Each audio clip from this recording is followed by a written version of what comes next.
Have any of you ever set up your alarm clock to wake up in the morning? I'm sure you have.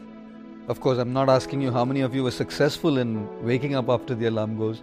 Just asking you how many of you set up your alarms to wake up in the morning. It's quite amazing to see the different reactions of different individuals when the alarm goes. Some guys, when the alarm rings, they're so deep in their sleep, practically in a state of slumber, that everyone around them wakes up. But these guys are fast asleep. In our monastery, we had one monk who had a huge big alarm clock with equally bigger or probably a bigger sound. And we had a rule in our monastery that no one would set an alarm before 4 in the morning.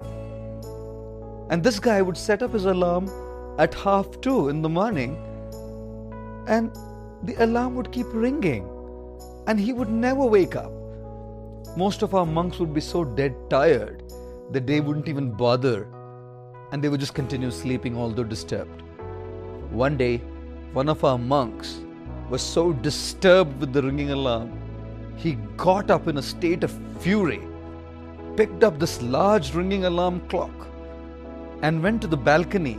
Our monastery is on the second floor, and threw the alarm clock across our courtyard on the street just facing our monastery. The alarm clock hit the street, broke open into 2 pieces, yet continued ringing aloud. The whole neighborhood got up, but the guy who set the alarm clock was still fast asleep in a state of slumber. I call these guys the sleepers. The second type are those who, when the alarm rings, say, "Let me sleep for 5 minutes more." These guys profusely express their gratitude to God for having inspired that gentleman who invented the snooze button. I'm sure some of you are nodding. When people keep just snoozing 5 more minutes, another 5 minutes, another 5 minutes. But at least these guys, at the 4th or the 5th snooze, wake up. I call these guys the snoozers. The third category is of those guys who at the first ring of the alarm wake up. They continue sitting in their bed though, completely confused, lost, asking themselves, who am I? What is the purpose of my life? Why did I set the alarm in the first place? And then conveniently they turn the alarm off and go back to sleep again. I call these guys the fallers. Not the fallers in the North American sense as in the guys who fell trees, but fallers as in the guys who wake up and fall back to sleep.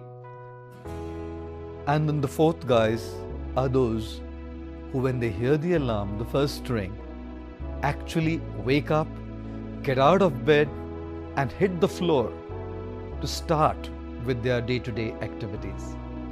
Ladies and gentlemen, my question to all of you is, which one of these 4 are you? In terms of actually waking up when the alarm rings, let's start going to level 4. I call them the wakers, who actually wake up as soon as the alarm rings. Spiritual wisdom is like an alarm. The alarm of spiritual wisdom is meant to awaken us internally so that we can make proper choices. We can think right, do right, and live right. And when the spiritual wisdom alarm clock rings, there are 4 types of reactions again. The first are the sleepers. They keep hearing the alarm, but they're in such a state of deep slumber and ignorance that they don't hear at all. In fact, they just continue with their old ways. They continue making wrong choices.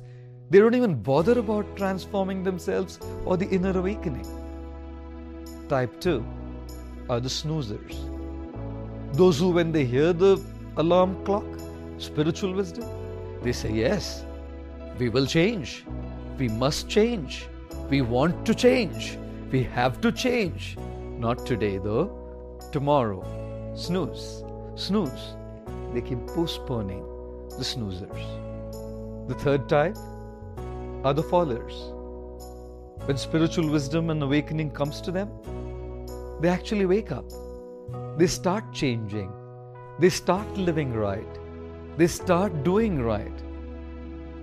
But then, for some reason, they go back to their old ways, wrong ways, complacent ways, lethargic ways, not so right ways. The followers. And the last type is the wakers. These are those people who, when spiritual wisdom is heard by them, they'll wake up, awaken, and start the process of transformation and change by the earliest. Yes, ladies and gentlemen, all of us have to be wakers. We don't want to be sleepers, snoozers, or fallers. We want to be wakers. When the alarm of spiritual wisdom rings, let us all take that awakening very seriously. Think right, speak right, do right, and live right. Thank you.